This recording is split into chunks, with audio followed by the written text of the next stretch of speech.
Hello, in this video lesson, I'm going to talk about patterns and finding patterns in the language. This is something that I feel is very, very important for language learners, but it's also something that it, it, it often doesn't really happen, right? So teachers, we often either teach grammar or we teach vocabulary. And it's often as though grammar and vocabulary are kind of seen as being completely separate things.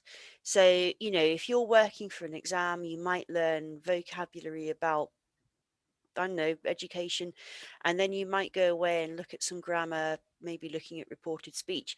And this is okay.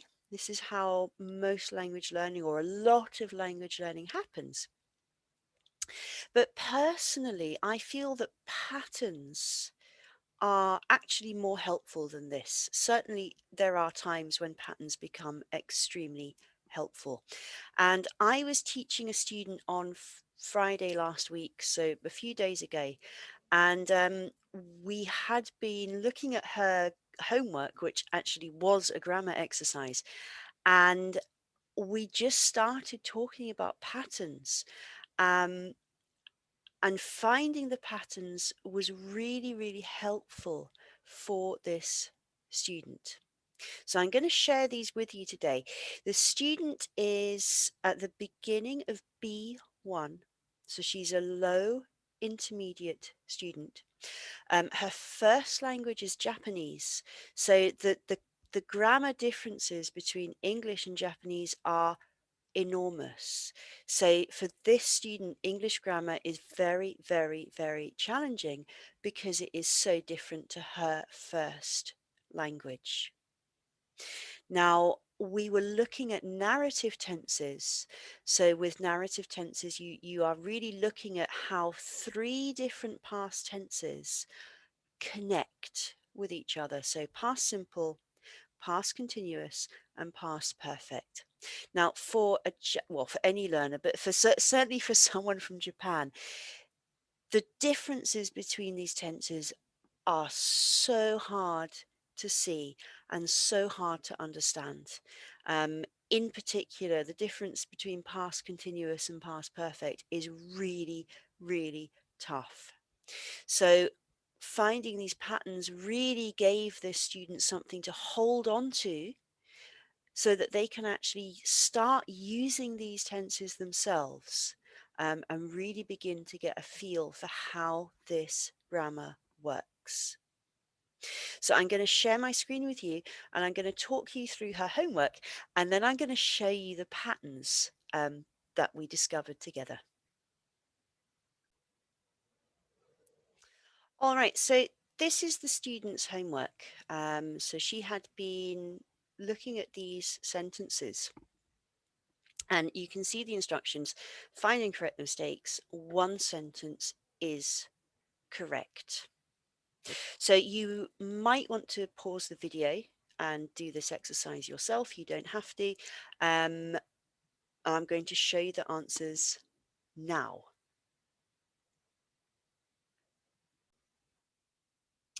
Okay, so here are the answers, and I'm just very, very quickly going to talk you through them.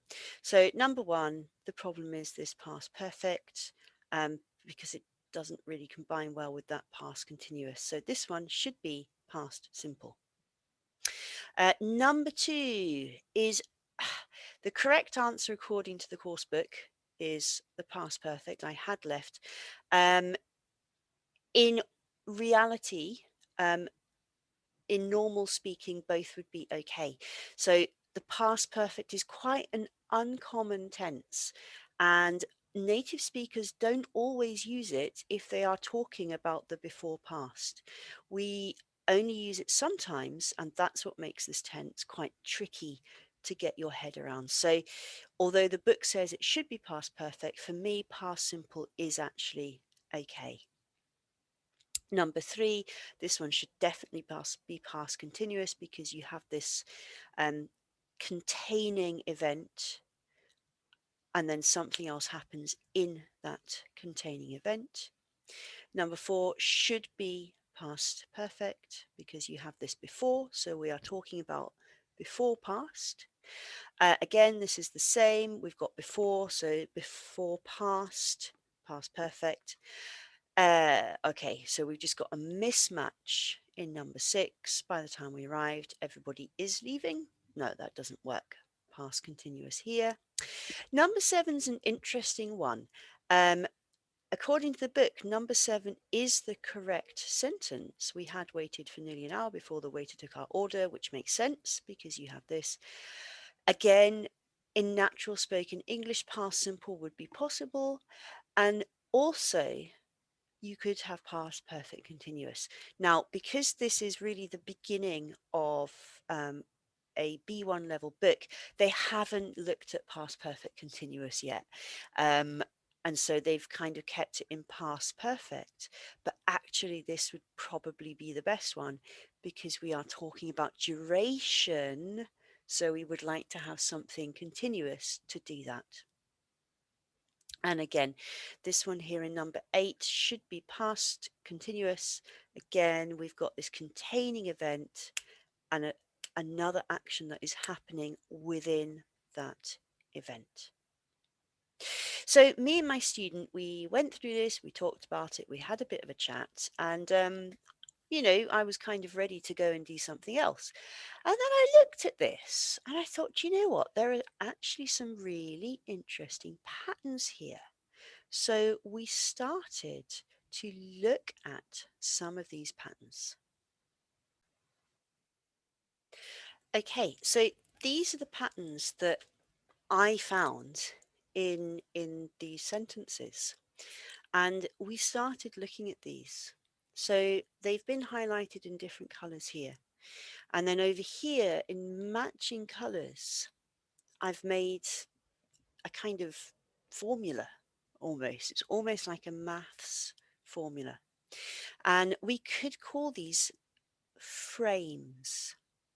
Now, this is really interesting because, I talked about that division between grammar and vocabulary. But frames like this, they're kind of in the middle. So this is grammar in a sense, because we're looking at particular tenses, but we're now using that grammar to um, generate useful bits of language. Now, if you're a student like this student and something is very difficult for you, it would be really hard for this student to go away and just be able to use narrative tenses without help, without a kind of structure to put the tenses into. And these frames, they give her a structure.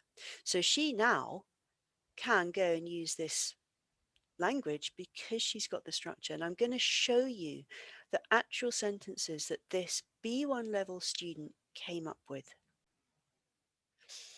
All right, so these are the sentences that this student created for herself with these frames. I was cooking when out of the blue my friend came round. Now I added out of the blue because it's a really great opportunity to include that idiom. It's a lovely idiom, but the student came up with this sentence herself. And it's a very, very, very natural way of combining that past continuous and past simple. Now, you might notice all the rest of the sentences are about Phuket in Thailand, because it's a really good idea. When you're learning grammar or vocabulary, the more real that you can make it, the more you can personally connect to that language, the easier it's going to be to remember, and the more real it's going to be for you. And grammar isn't some kind of abstract thing in a grammar book. Grammar is what enables us to say specific things in the way we want to say them. So this student has been to Phuket, she's traveled through Thailand. So making these sentences made this language really real for her. So as soon as we arrived in Phuket, I realized I had been there before. This is a complicated sentence, but because she's got this structure, she can make this pretty much by herself. I had never seen big snakes before I went to Phuket. And again, it's this combination of past perfect and past simple. It's not easy, even for much higher level learners, to get their heads around this. And then this last one here, I added this because we often use by the time, past simple, and then something else in past perfect. This is really common, okay? And as I said, this student was struggling with understanding the difference between past continuous and past perfect. So we made these sentences and then drew pictures of where these people were. And of course, they're in a different place, aren't they? Because in this sentence, my student's arriving and everyone else is leaving at the same time. But in this sentence, my student's arriving, the other people are gone. They're already flying back to Bangkok. So this kind of stuff is really helpful in understanding differences. So I guess the question for you is, okay, great, Sarah, thanks very much. Patterns, awesome. What do I do now? So my suggestion for you, number one, if you are ever looking at a grammar exercise or in a grammar book, um, it's great to do grammar exercises. Nothing wrong with doing a grammar exercise. But if you can start to train yourself to observe the patterns in the grammar, you're going to get something which is so useful for you, right? So you may have noticed in my sentences, in my frames, I had subject plus past simple plus time clause plus subject plus past continuous. You need to find those patterns in language, in grammar books, in books that you're reading, in newspaper articles, and take them out and make the frame usable for yourself. If you've got any kind of review system that you use, you should be putting frames and structures into your review system. Review systems are not just for vocabulary. About 80% of my Chinese language review system is patterns and frames, not individual words.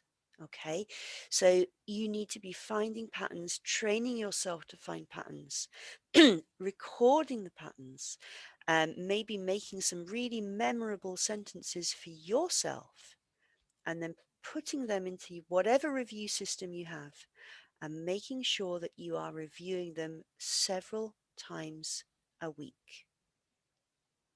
So that's my take on grammar patterns and how the kind of grammar vocabulary division can be.